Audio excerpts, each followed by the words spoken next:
بسم اللہ الرحمن الرحیم۔ قال رسول اللہ صلی اللہ علیہ وسلم لا یؤمن احدکم حتی یحب لاخیہ ما یحب لنفسہ، او کما قال صلی اللہ علیہ وسلم۔ نبی صلی اللہ علیہ وسلم نے ارشاد فرمایا، تم میں سے کوئی مومن نہیں ہو سکتا جب تک اپنے مسلمان بھائی کے لیے وہی چیز پسند نہ کرے جو اپنی ذات کے لیے پسند کرتا ہے۔ محترم سامعین کرام، اس حدیث مبارکہ میں ہمیں ایمان کا ایک معیار بتایا گیا، اور وہ یہ ہے کہ جو کچھ ہم اپنے لیے پسند کرتے ہیں وہی دوسرے مسلمان بھائی کے لیے پسند کریں، اور جو کچھ ہم اپنے لیے پسند نہیں کرتے ہیں اس کو دوسروں کے لیے بھی پسند نہ کریں۔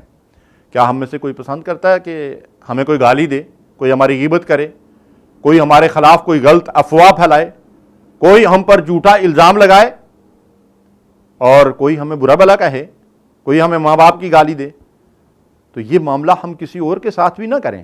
یہ معیار ہم اپنے سامنے رکھیں کہ کسی کے ساتھ جو معاملہ ہم کر رہے ہیں تو وہی معاملہ اگر وہ شخص ہمارے ساتھ کرے تو پھر ہمیں کیسا لگے گا۔ اور اسی کے ساتھ ہم اس بات پہ بھی غور کریں کہ اگر ہم سے کوئی قصور سردرج ہو جاتا ہے اور اگر وہ اللہ کی نافرمانی ہے تو ہم بار بار اللہ سے گڑ گڑا کر معافی مانگتے ہیں، اور اگر کسی انسان کا ہے تو ہماری خواہش یہ ہوتی ہے کہ وہ بندہ میری غلطی معاف کر دے۔ تو پھر کیا ہم دوسروں کے قصور معاف کرنے کے لیے تیار ہوتے ہیں؟ عفو و درگزر کو اللہ تبارک و تعالیٰ کس قدر پسند کرتے ہیں۔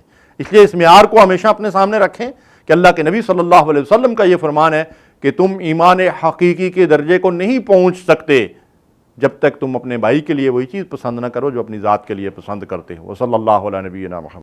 اللہم صلی علی سیدنا محمد وعلی آلہ وصحبہ وسلم۔ اللہم صلی علی سیدنا محمد